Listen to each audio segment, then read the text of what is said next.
Well, good evening to you all, and thank you very much for joining us at this very special Tortoise event. I'm Matt Dancona. I'm an editor and partner at Tortoise Media, and I'm especially thrilled to be hosting this event, partly for selfish reasons, if I'm honest, because Isabel Wilkerson is someone I've admired for a very long time. I think if I had to drop a list of the people I've always wanted to interview, the writers I've always wanted to interview, should be very high on that list, and if not on the top. So if I get a little fanboyish, please allow for that.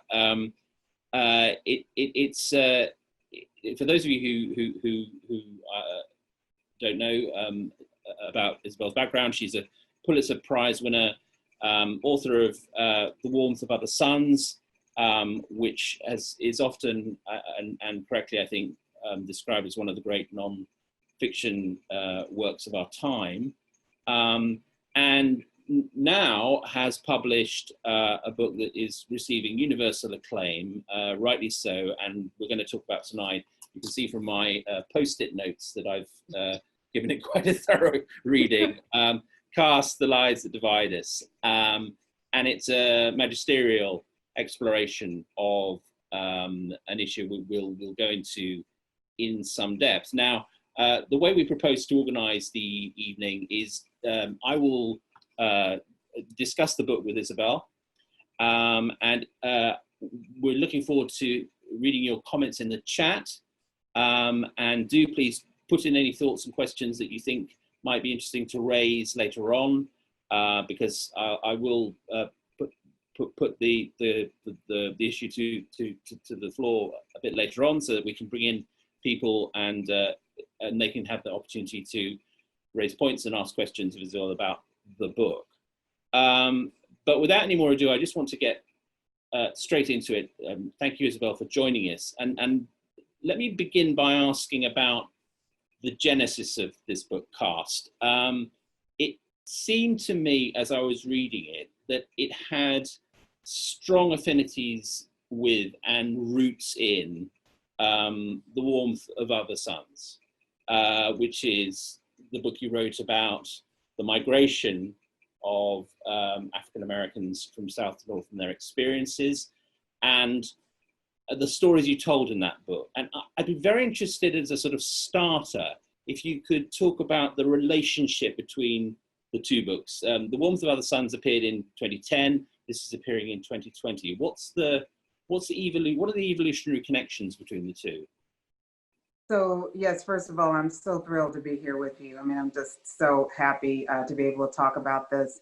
The Warmth of Other Suns was the first book that I wrote, and it was about the out-migration, actually one of the largest migrations within the United States history, of the out-migration of 6 million African Americans from the South, the Jim Crow South, to all points north, Midwest, and West outside of the South during much of the 20th century, and thus changing the demographics of every American city, affecting culture as we know it. Much of the music that came out of the United States in the 20th century grew out of this great migration. So affecting the culture, affecting the economics, affecting the politics of the country. But my focus was on how the people how and why they had made this migration. And that required that I describe what life was like for people in the South during much of the country's history. And that meant describing essentially a fixed and rigid caste system, or fixed and rigid hierarchy, in which everything that you could and could not do in that world was based upon what you look like, based upon where you were assigned in that hierarchy. And with African Americans assigned to the very bottom of it, and white Americans, white Southerners, whether they chose to be or not, were assigned to the top of it. And what that meant was that everything that you could and could not do was based upon what you look like. And so there were these rigid lines of demarcation in which it was actually against the law for a Black person and a white person to merely play checkers together in Birmingham. You could go to jail if you were caught playing checkers with a person of a different race. In courtrooms throughout the South, there was actually a Black Bible and an altogether separate white Bible to swear to tell the truth on in court. The very word of God was segregated in the world of Jim Crow And this went on from the end of from late 19th century well into the 1960s. So this was really within the lifespan of many people alive today. And so after writing about that and discovering it and talking to 1,200 people who experienced it or survived that era, I came out of that research using the word caste. It turned out that there had been anthropologists who had also studied the Jim Crow South during the time that Jim Crow was in its deepest form during the 1930s, and those anthropologists also emerged from the Jim Crow South using the word caste. That, you know, the idea of caste being an artificial, arbitrary hierarchy in which there's a graded ranking of human value in a society, and that those that such things as one's standing and respect accorded to a person, benefit of the doubt, assumptions of competence, intelligence, even beauty, were all accorded to or withdrawn from people on the basis of what they were perceived to be their value and where they were placed in the caste system. And so writing about that in the Warren Brothers Sons exposed me to the idea of caste as it could be applied to the American hierarchy, system of hierarchy. And thus it grew out of, this current book grew out of the first book. And so one just led to the other, and this is an even deeper dive into that topic. I think one of the things that's we've all perhaps been wrestling with and looking at in the last few months is language. And I found this a very liberating book to read because it opened doors of understanding to me, particularly in your use of an explanation of and definition of the word caste. One sentence that was stuck out very strongly was that caste was the bones and race is the skin. Can you zero in on the difference between the two?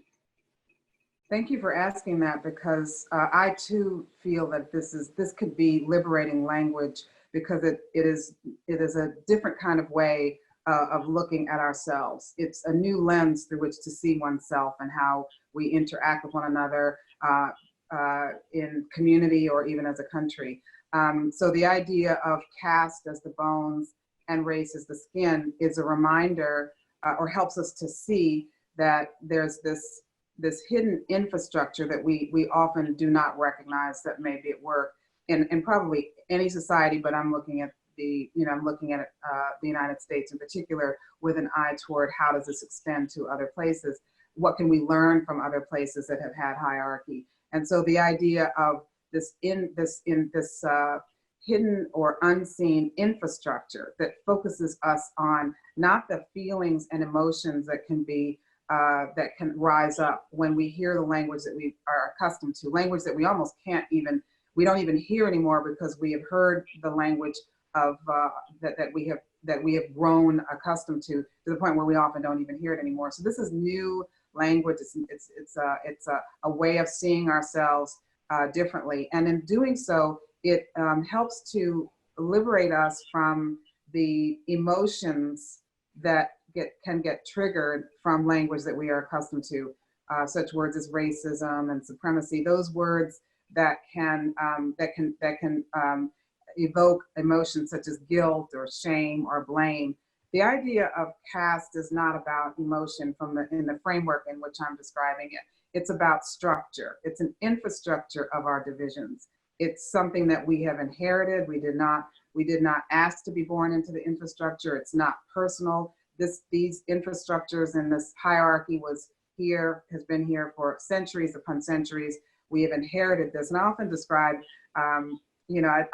a country as being like an old house. And if you have inherited an old house, you know that the work is never done. You don't even expect the work to be done in an old house because there's always something that needs to be done. Once you fix one thing, there's something else that's coming up. And so the idea of a country as being like an old house is a reminder that it's always a work in progress. But if there's a structure and we can see the wallpaper and the paint, what we cannot see is that which holds up the structure that we're living in. And another way of thinking about an old house is that we often don't want to go into the basement, after a rain, go into the cellar after there's been a rain. But if we don't go into that cellar after there's been a rain because we're afraid of what we might find, that does not mean that whatever's there is not happening. It just means we don't know about it. And so if you don't go into the basement after a rain, it's at your own peril. So whilst not for a minute acquitting those who are responsible for acts or speech acts of racism, you do make a very interesting point, which is that someone can be casteist without, as you put it, being racist in the classical sense. That's an absolutely fascinating division. Could you unpack that for us a bit? Well, one of the things that I'm referring to there is that race, first of all, people speak about race as a social construct. This is a reminder that race is an artificial creation of man, that these divisions were created by man. And to get to your earlier point about the difference between race and caste, is that race is the signifier. It's the tool. It's the cue in the Western world as to where one fits in the hierarchy. Again, through no fault or action on one's part, we've all inherited this. This is the world that we've inherited. So that the difference between casteism and racism is that racism would be commonly considered prejudice plus the power to enact or enforce that prejudice. Whereas casteism is the autonomic impulse to keep people in their place in the caste system, and keep their place in the hierarchy, an investment in upholding the hierarchy that we have inherited. Casteism involves the policing of boundaries at almost all cost. In the Jim Crow era, with the caste system I was speaking about, it was very expensive to maintain the caste system that they had devised. I mean, they had to have 4 of everything. They had to have, a restroom for white men, a restroom for white women, a restroom for black men, a restroom for black women. There was a new bus station that went up in Jacksonville, Florida, and for that bus station, they opened up this lounge, and they had to have 4 of everything, and they had to have separation of the lounge, lest the different races, rub elbows or touch elbows while raising a martini. I mean, this was the level of cost. It was very expensive to maintain this. And so the idea of casteism is to maintain division and hierarchy, an investment in the hierarchy as we have inherited it at all cost. And it's sometimes even against one's own best interest to maintain it, but it's sort of the natural instinct for some people to want to do this. Another thing that I want to say about this is that one can thus be casteist without being racist, because racism in the way that we think of it now usually involves the overt, raw, naked expression of hatred. That's what racism often means to many people today, that might have been the raw, open hatred of our forefathers, that people nowadays are not willing, not able, not comfortable, and absolutely truly do not feel. And they will say they do not feel that way. They will say, I don't have a racist bone in my body. They will say that, my best friend is, fill in the blank. So the ways that our society has evolved has made it such that people do not speak openly about what we would consider to be racism, or will acknowledge or think about themselves in that way. At the same time, though, they can have a deep investment in maintaining the hierarchy that we have inherited.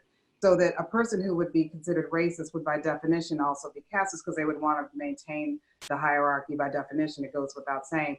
But a person can truly, in their heart, feel no personal animus, conscious personal animus, or express conscious personal animus, and still have the impulse to maintain hierarchy, because it's not visible, it's not seen, we're not even aware of it. It's beneath the surface of our consciousness. And in fact, one way to measure it is what the scholars now, the people who study this issue, phenomenon known as unconscious bias, which means that people who are openly expressing a desire for egalitarianism, a sense of not feeling hatred for or hostility, open hostility toward another person, or active hostility toward another person or group, would still then react, and they can measure by their blood pressure, dilation of the pupils when they are exposed to people to photographs of or interaction with people who are said to be different from them. So there are ways that they can measure what would otherwise not be seen. So again, Caste allows us to look beneath the surface of what we think we see. And I am holding up this book in some ways as an X-ray of a society, to be able to see what's underneath what we think we can see. Because it seems to me, and this comes out very strongly in the book, that for far too long, the whole debate was based upon, so to speak, personal intent and a kind of audit of personal morality.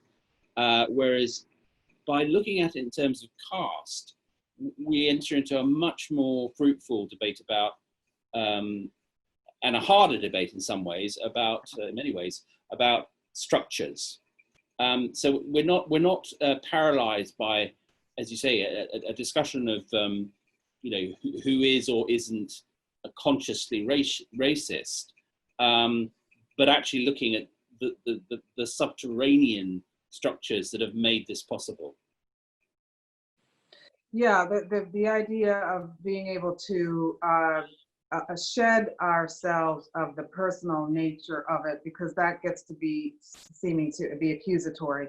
I just don't see how we get anywhere by accusing people. I don't see how we get anywhere by being accused. I don't see where we get anywhere by feeling defensive.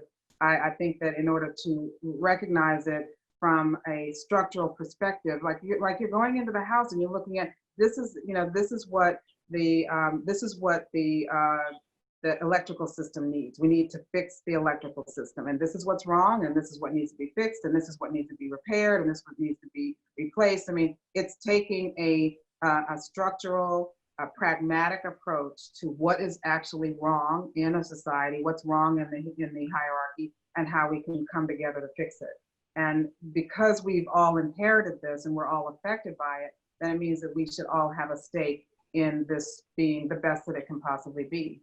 To be able to look past what we have been told and the received programming that we all have been exposed to as to the value of an individual or a group, and to be able to see what is working in a society and what's not, and to begin to fix it. You can't fix anything that you cannot see.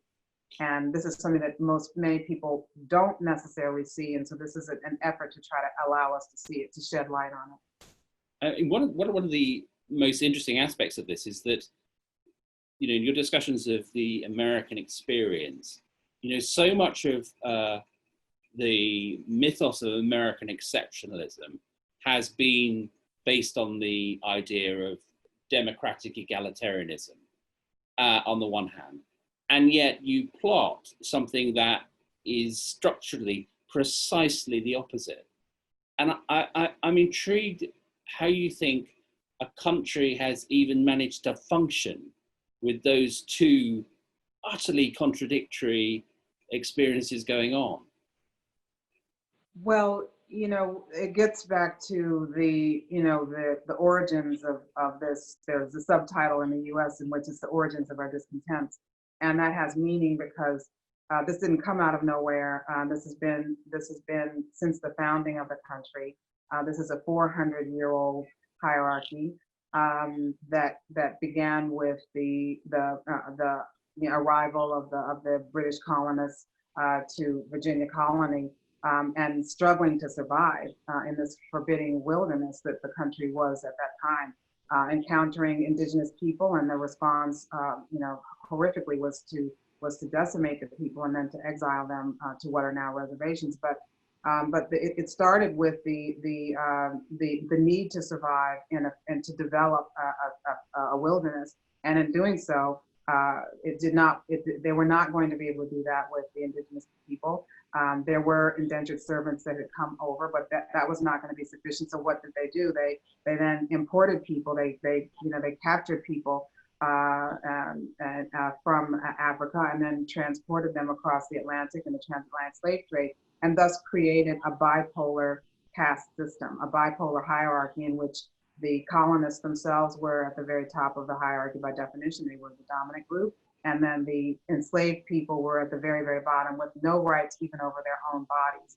And so this was the origin of what is now the shadow of that originating caste system that was developed. It was not an overnight creation. It occurred over the intervening decades in which the colonists had to figure out how they were going to control and restrict and define who could do what in the new colony. And in doing so, by the middle of the 17th century, there had emerged a caste system that would ultimately mean that for 246 years, Africans, people of African descent, would be enslaved in the country. That's so long that it would be 12 generations of enslavement. Think about how many greats you have to add to the word grandparent to realize how long enslavement lasted in what is now the United States. And this is the foundation of what would be the caste system as we now know it. Then the people who were enslaved for 246 years, they then were subjected to another 80 to 90 years of what was known as Jim Crow, which was the controlled hierarchy of caste system in which everything you could and could not do was based upon what you look like. People were consigned to such work, to the lowest of all the work that someone might be needing to do. The most dangerous work of all, the least paying work of all. African Americans were restricted to being sharecroppers or servants. That essentially was the role that they had well into the 20th century. And you ask, how did this come to be? You know, how did this manage to coexist with the philosophy of egalitarianism? And how it was is that every caste system has to find a way to justify itself, to justify the inequalities that are inherent in any caste system. And in this case, people turned to the Old Testament, to the story of Noah and his 3 sons. And one of the sons, Ham, happened to have is viewed as having disrespected his father by happening upon him when he was unclothed. And as a result of that, he was cursed. And the people who were viewed as the descendants of Ham were said to have carried the curse of Ham. And that was one of the key justifications for enslavement, and then the ensuing subjugation of people of African descent for centuries in the United States. Yes, there's a very arresting statistic in the book, just in terms of the sheer historic scale of this, which is not until 2111, repeat, 2111, will African Americans as a group have been free for as long as they were enslaved. I mean, that gives you a sense of how long this period of caste imposition had to germinate. Yeah. So, sorry, go on. It's a sobering recognition and a reminder that what we see today, when we see African Americans who have reached some level of success, this is all very new in the long history of the country, and it only dates back to the 1960s, within the lifespan of many, many people, many humans alive today. This has really only been possible. African Americans were only truly freed after the Civil Rights Movement. There were 3 different, there was a package of legislation, but 1964, 65, and 68, those were the years when these formal restrictions that kept the majority of African Americans from even being able to vote, to be able to enter certain fields of endeavor, to be able to even just go into certain public accommodations. That was not possible for the vast majority of people of African descent in the country until the 1960s. So within the lifespan of people alive today, that is when that has been the short window of time when you think of human history, when people of African descent were able to enter into the mainstream systematically, legally into the mainstream of America. So again, one of the things that I think distinguishes the book is its geographical and historical range. That you're very committed to comparative history and comparative anthropology, and you tell the extraordinary story of Martin Luther King's visit to India in 1959. I'm sure you can tell the story much better than me. So why don't you just tell it? It's so revealing. It is. Well, you know, he was clearly a close observer of the Indian independence movement, and he was an admirer of Mohandas K. Gandhi's approach to nonviolent protest. And so in 1959, he had the chance to visit India himself with his wife, Coretta. They arrived as visiting dignitaries because it turned out that people in India had been closely watching his work in helping to try to liberate his people, African Americans, in the United States. And so he met with the prime minister. He had a wonderful visit. And then at a certain point during his trip, he was invited to visit a school that was attended by what were then known as the Untouchables, now known as Dalits. And he arrived at the school, and the principal was excited to be able to introduce him to his students. And he said, "Young people, I am happy to introduce you to present to you a fellow untouchable from America." He was very excited to be able to say that. And when Dr. King heard that, it landed a little oddly on the ear because he hadn't really thought of himself in those terms. He had dinner with the prime minister. He had been treated as a visiting dignitary. And so it was a little, he wasn't expecting that. And he was actually a little put off by that because he didn't see himself in that way at first. And then he thought about it. I mean, he thought about the 20 million people who he was advocating for, whose liberation he was now leading the fight for. He thought about the fact that at that moment, that very moment in 1959, the majority of them were not permitted to vote. They were still in the American South. They were not permitted to vote. They were not permitted into public facilities. They were consigned to the lowest group there of the servant class, you might say, of the United States. And he thought about it and he said to himself, yes, I am an untouchable. And every Negro in America is an untouchable. He made that recognition. And he later spoke of that during one of his seminal sermons at Ebenezer Baptist Church, where he was a minister. And it was on 4th of July, Independence Day, 1965. And he told the story of this revelation that he had experienced of recognizing his connection to how he was seen by the then known as untouchables there in India, and how he had come to the realization that he too shared the same plight, shared the same station, you might say, in his own country. Dr. Martin Luther King made the connection that there was actually a caste system in the United States of America.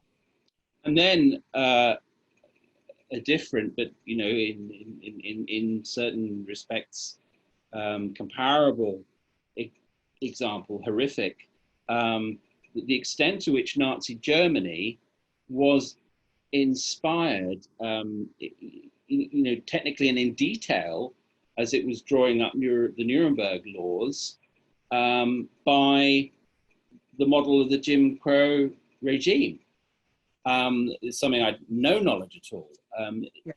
This is an extraordinary stain on the history of you know, America's handling of this. Well, you know, I came to that. Well, that was not the story I was seeking to tell. I had no idea either. I mean, I just had no idea that there was any connection such as that. You know, obviously, if I'm writing about caste, I knew that I was going to be looking into caste as it evidenced itself in India, of course, the most recognizable caste system perhaps in the world, South Asia in general. But I also was, you know, I was looking toward that, trying to understand caste, and then Charlottesville happened, and in Charlottesville we saw the you know, the protests against the removal of a Confederate symbol of a statue of Robert E. Lee in Charlottesville, Virginia, and there before us, for the world, were the protesters bringing together these two cultures, bringing together across time and space the symbolism of the Nazis and the Confederacy in one. They were bearing the flags and symbols of both as they went about protesting the possible removal of the statue. And so they made this connection, and I then, you know, I then realized I needed to look into Germany as to how they had wrestled with this history, how they had tried to reconcile it, teach it, and then ultimately perhaps atone for it. That's what brought me to Germany. And then when I started to look into it more deeply, I then discovered so much more than I ever would have imagined. And for one thing, it turned out that German eugenicists were in dialogue with and consulting with American eugenicists in the years and decades leading up to the Third Reich. I had no idea. It turned out that American eugenicists were writing books that were huge sellers in Germany. Again, I had no idea. And of course, the Nazis needed no one to teach them how to hate. They needed no one to teach them how to hate. And yet they sent researchers to the United States to study how the United States and the Jim Crow South in particular, but the states in general, how they had managed to subjugate the African Americans, meaning the lowest caste group, designated as the lowest caste group in the United States. They sent researchers to study it, to study the anti-miscegenation laws, meaning the laws against intermarriage between races. They sent them to study how the spatial segregation that had been created. They wanted to understand how had the United States subjugated its African American population, and that led to. It turned out that they not only sent researchers, they then studied what the researchers had come back with, and then they debated the laws, the American laws, in discussing and planning for what would ultimately become the Nuremberg laws. So you identify the 8 pillars of caste, and one of the central pillars is pollution and purity. In that section, you tell a really heart-wrenching story of a Little League baseball player called Al Bright in Ohio in 1951. Can you tell us that story? Because it's so illustrative. Yeah, it's just I should preface it by saying that one of the things that I found in how I was compiling the pillars to begin with was to see those points of intersection. These countries that I'm referring to are vastly different on so many levels. History, the culture, economics. I mean, it's so different. And yet, in this one space, this area that I'm most concerned about here in the concept of this book, there were these points of intersection, and it was stunning to see how across time, across space, across oceans, the hierarchies in each of these places had settled on similar points of reference as ways of enforcing and policing and surveilling and establishing protections for the different groups, or protections for the dominant caste, I should say. And so one of them had to do with water. Water was considered a sacred element that could not that was something that needed to be protected at all costs, to protect the dominant caste from pollution from those viewed as beneath them. And so water was something that in all of these cultures, the people who were subjugated were not to touch, they couldn't share the same vessel, drinking vessel. They could not swim in the same pools. So this was something that ran across all 3 caste systems that I was looking at. What you're referring to is a heartbreaking story that occurred in 1951 in Youngstown, Ohio. And there was a Little League team that was predominantly white, middle Little League team that won the championship. It was an exciting moment for the team to win the championship for the city. And the coaches for the team, these again little boys, 8 or 9 years old, decided to celebrate by taking the whole team to the municipal pool for them to have a pool party to celebrate their win. Once they arrived at the pool area, the lifeguard saw that there was one child who looked different from the other children. He was Black. And so as a result, he would not allow him into the pool area. He wouldn't allow him even into the fenced area around the pool itself. This little boy, Al Bright, had to stay outside of the fenced area. They got a blanket for him and had him sit there, and he had to watch his teammates frolic and play and splash in the pool while he alone was consigned to the outside boundaries. Again, getting to caste and boundaries, consigned to the outside and to watch his teammates play and as they celebrated. The coaches, to their credit, were deeply worried and concerned and appalled at this situation, and they went to the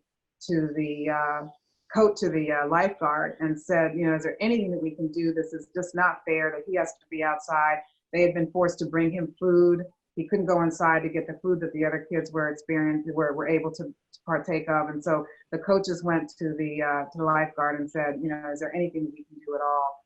And the lifeguard said that they could do something, but it would require that all of the white people in the pool had to get out. Now this meant there were people from the team, there were kids from the team, their parents, and people in the public. There were other people, there were other white people, swimmers in the pool, and all of them, every single one of them, all of the white people had to get out of the pool in order to, and clear out completely. And then and only then was he permitted to come in to the pool area. And what happened after that was even more heartbreaking than anyone could ever have, than I could ever have imagined. And I don't know whether you want to leave that to the readers or not, but it was heartbreaking to see what happened. So looking at a slightly more contemporary aspect of the book, you talk about the Obama presidency and the arrival of this, as you put it, supernova president, and then a backlash that is really cultural and caste-based rather than narrowly economic, and leads to the election of Trump. And I'm interested in the fact that it's clear in the book that you were not, I mean, you were clearly horrified, but you were not wholly surprised that this happened. Yet, when everyone else was saying Trump was just a joke and it was never going to happen, there was part of you that saw this as a distinct possibility. Part of it has to do with, first of all, this is a part of a long continuum. Not, you know, when you look at things from the perspective of history, then you often, you know, you're connecting eras and populations and cultures that others see, so that you see the long continuum. You also see that human beings are more alike than others. Human beings respond to certain stimuli in sometimes different ways.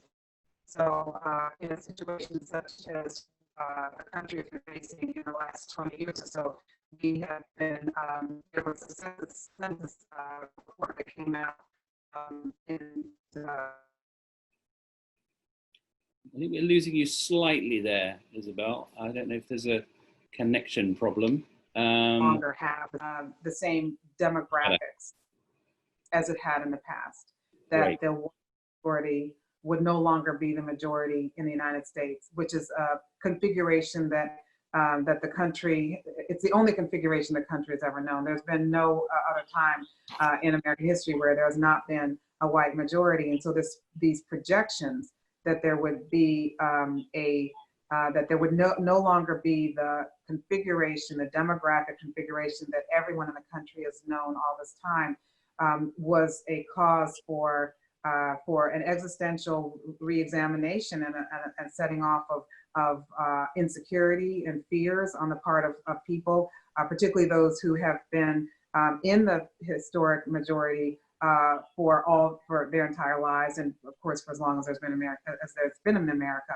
And so, and the point is that the more greatly one relies on the artificial role that comes from inherited ranking, the greater one will feel this need to, and an investment in maintaining that hierarchy. In other words, the more one will fear of any change that could somehow threaten all that one has known. And the less that you have of other attributes, other strengths, other things that one can rely on, for example, education or security in one's job, the less you have else to rely on other than the unspoken inherited centrality that caste can apply to someone who is born to the dominant caste, the more that they will want to, human nature would say that the more they would want to maintain what they have had, because it is also fragile to begin with. Absolutely, and you compare it compellingly to an addiction, which I think sort of modifies your faith in the power of legislation. That while you welcome the great legislative achievements of the civil rights era and thereafter, you are not persuaded that legislation alone can do it. And you talk about things like the intervention of humanitarian impulse, radical empathy, reaching across caste. Can you give us some idea of what that might involve? Well, you know, I approached this book as a structural surveyor. You know, I'm reporting on the structure of the integrity of the, or lack thereof, of the structure that I'm examining. And when the structural surveyor comes into an old house, they are looking very closely to provide an accurate report, an accurate and comprehensive report of the state of the structure. But that surveyor is not the one who actually makes the changes, the repairs, him or herself. And so I am very, very clear in what my role is here. And it took everything out of me just to be able to get the report to you, you know, the X-ray to you. Yeah. But in the process of putting this together, I do say that we have seen that there may be limits to what law may do, although law is necessary and essential. There's no question that law is necessary and essential, but there may be a limit to how far that can take us when there are unquiet minds and hearts that are still feeling threatened, insecure, feeling that there's some existential change that they may not be ready for. And therefore, I think, or even to understand why the laws may be necessary. One of the things that I would love to come out of this is to have people at least to know now the state of the old house that we have all inherited, to be able to really know and face what is in that basement, what is there that may be causing continuing problems, looking at the foundation, the cracks in that foundation, and to be willing to know what actually has happened. To be able to have everyone get on the same page about the history of one's country. You know, when the Warren Brother Sons came out, people would often say to me, I had no idea. I had no idea that this happened in my country, in this country. I had no idea their lifespan might have overlapped with some of the things that I'm writing about, and yet they would say, I had no idea. And one of the things that I think is important is for everyone to at least know what has happened, so that we can get on the same page. Once you get on the same page, perhaps people can come together and recognize how we got to where we are, so that we can find a way together to transcend these divisions that we inherited and that were not real to begin with, but were made real because we lived with them for so long. Isabel, I wanted to come to Professor Lucy Huberman, who I think had a question about the 1960s. Lucy, hi. Fire away. Hi. I haven't read your book yet, but I did want to ask, I mean, given during recent demonstrations and consequences, media networks have been trying to put out material that might look into history or redesign curricula. And certainly I've been made aware in the UK of, I've rewatched Selma, you know, there've been films about Robert Kennedy, a new documentary series about and John Kennedy, and then Martin Luther King, Malcolm X. I'm old enough to remember the impact of all the assassinations of the 60s.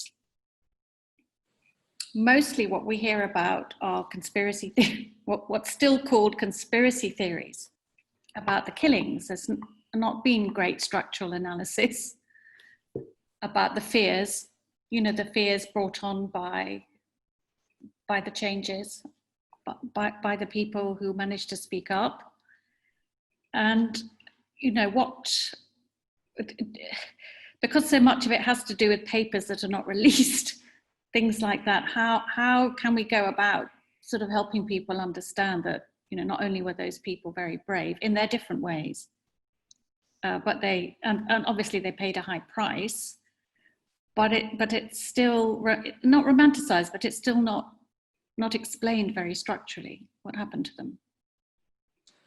Well, I have to say that I'm not an expert on the various studies, and there are many people who are experts on the presidential experts who can speak to that.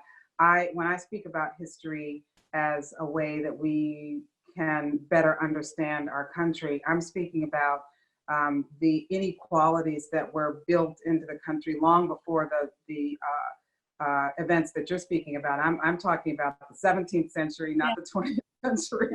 I'm going far back to be able to show that we have inherited this, that this is a long, long history, and that because it's such a long history and has been passed down through the generations and the centuries, that it's not something that will have a single, one thing will be a fix of it. There will be, and it's not one group that can fix it. Least of all, those who've been subjugated for generations are the least who can singularly, single-handedly come up with all the answers, because it involves anyone. A caste system involves people up and down the ladder. And so up and down the ladder, that everyone has a role. If you imagine a caste system as being like a play, think about the other use of the term caste, completely different use of the word caste, but in the process of writing this book, I became fascinated with the way that the word caste is used differently in different contexts. And so you think about the cast in a play in which there are characters on the stage, and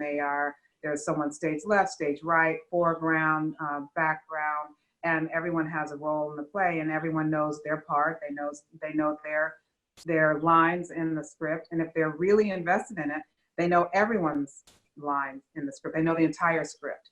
And so this is as if we were all inheritors of a role in a play. And when someone steps out of their role in a play, then it throws everyone off. Everyone has to figure out, no, wait a minute, what is it that just happened? And now what happens because someone has stepped out of their role?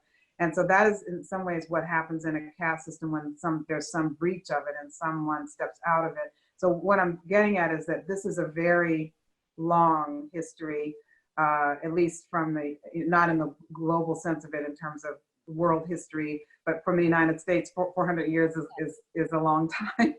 And that's been long enough for people to have absorbed the messaging that goes far beyond the 1960s. It goes way, way back. And we've inherited these roles. We've inherited the assumptions about the roles that everyone has. It's been, in some ways, it's been exported to the rest of the world. Other people throughout the world also have absorbed the messaging about who fits where and who's expected where. And so this is something that's long-standing. And when I speak about the history that people ought to know and would benefit from knowing, it's going far back to see how we got to where we are to begin with. Can I just quickly say, I think I was thinking about what you said about Trump. I mean, it's been a long time in the making, and people were threatened by the demographic changes. Yeah. And thinking that perhaps in the 60s that was the same, a sudden realization that things were going to change for those. Well, yeah, you know, there was after the 1960s, the various campaigns used what was called the Southern strategy in order to you know, build on or to make use of the fears and sense of threat that people felt, and they would trade on that, and to build up the fears and to make the most of the resentments that were building, partly because people did not know why. The laws changed. There was the Supreme Court ruling of Brown versus Board of Education, which then ruled that segregation by schools, African American, Black people and white people should be able to go to the same schools. there was a tremendous resistance. In fact, it was called massive mass resistance to this Supreme Court ruling. And then came the 1960s with additional legislation. But what might have been missing, and I would like to give benefit of the doubt to all human beings at any given time, I would like to be able to give benefit of the doubt and say that unless there is a deeply and a devotion to a commitment to educating people as to what actually has happened in the past, facts about how and why the disparities that we see came to be, why it is necessary for a country or society to make amends, to restore and to help and to bring some balance into society. Unless people know the full history, it's hard for them to understand why these things are happening. And also to give people a reassurance that this is in the best interest of national cohesion, of people recognizing that they have a stake together in the collective community that a society represents. So I think that there need, education and history is critical in helping people to get on the same page about basically the facts of what even has happened in the country. And I would say that may not, I don't believe that that's happened. The reaction to my first book is proof that it has not happened, because most people didn't even know the basics about what happened in the Jim Crow South that so affected the rest of the country in ways that we are still calculating. So people don't have the chance to know, and until they have a chance to know, we don't really know what the full potential may be for pushing through and transcending these barriers, because people have not had the chance to truly know. I hope that this is the start of the ability to truly know.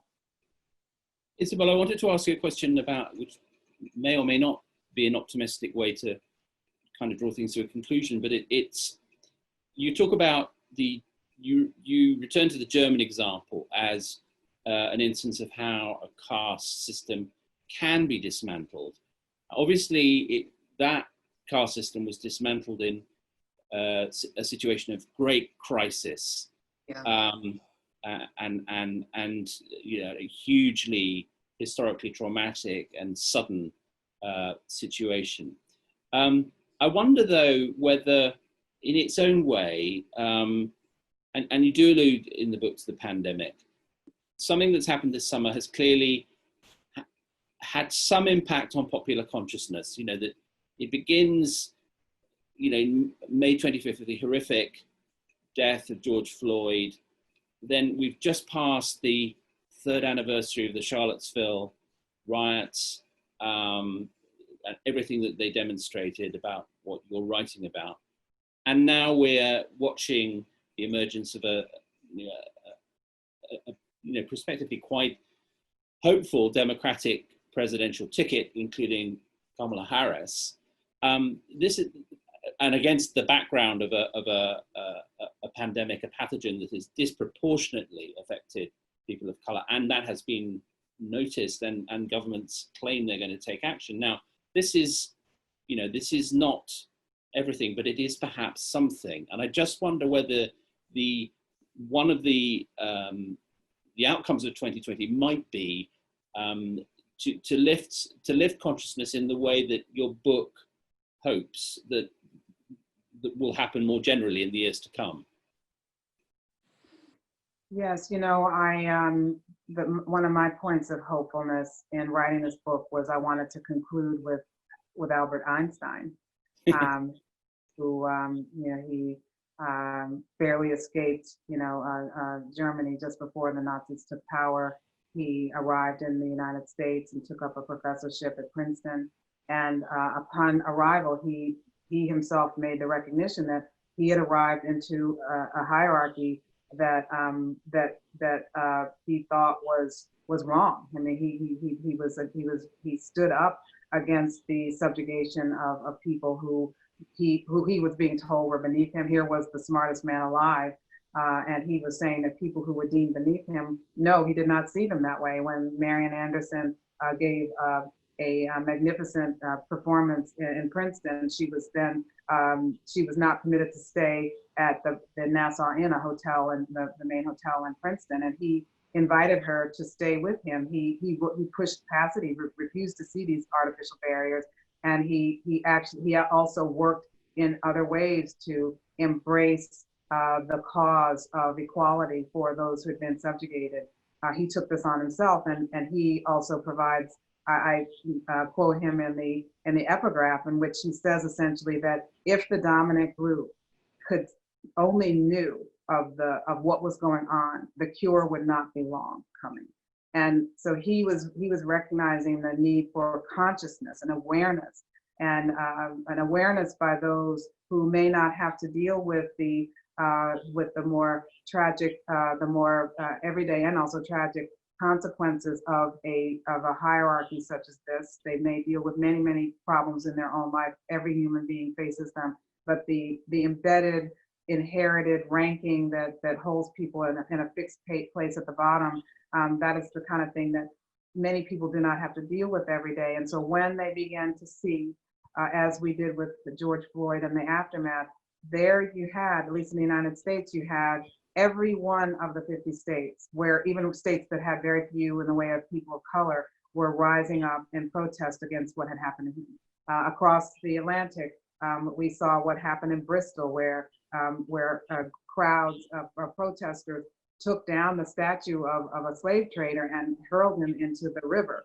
So once people become aware, once people get to know the true history of what has happened, many people of goodwill and open minds and willing hearts will recognize injustice and will rise to the occasion of it. And I believe part of it has to do with just not knowing. Once you know, as with the old house that I'm speaking about, once you know, then the responsibility arises for someone to transcend and look past the artificial boundaries, and to be able to work together, to come together and to heal. And that becomes a responsibility once you know. Until you know, you can't put that on people, but once you know, then there's responsibility and obligation, and not just for one's own family or community or country, but for all of humanity. We can't afford to be separated and divided by these artificial walls. We have got to find a way to recognize our common humanity for ourselves, for the species, and for the planet. And there's a wonderful warning as well, that it's, as you say, it's not enough to be tolerant. Right. You know, that empathy, as you put it, is not the same as sympathy. I mean, these seem to me as these are the key decisions. There are many distinctions that roll out of an understanding of caste. I don't believe that there's a philosophy or a religion in the world that says, you know, to tolerate your neighbor as yourself. You know, it's all about recognizing our common humanity and recognizing that we do have a stake in one another, and trying to see the world not from the perspective of what we, normal empathy, regular empathy is to put yourself in the shoes of someone else. I would call for what I consider to be radical empathy, which means a willingness, an open heart, a humble heart to be able to go in, to do the work, to understand what the experience of someone unlike yourself may actually be. Recognizing that, we often ask the question, why do these people do what they're doing?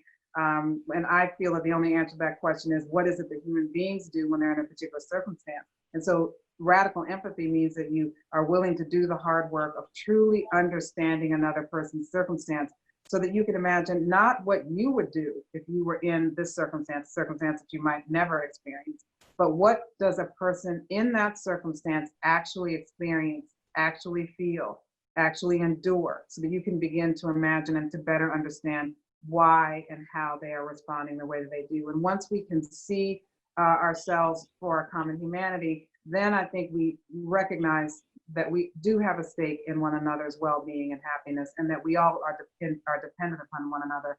And surely this pandemic has been a reminder of how interconnected we are as a species and as a planet. A wonderful way to end. We unfortunately, alas, we've reached the end of the hour. Can I just reiterate to everyone, do yourself a favor and get yourself a copy of this. It really is a wondrous book, one you will return to, I guarantee. If you want to get a copy, there's a link in the chat. which you can quickly access, and that'll enable you to buy a copy. But above all, I'd love to thank Isabel for just an amazing series of insights and her time, which is, I know, so precious. It's a great gift to us, and we've loved having you, and wish you all the very best with the book and everything that follows in the future. So thank you so much. Thank you so much. We'll say bye-bye and thank you by waving, as has become the custom. Thank you, Isabel.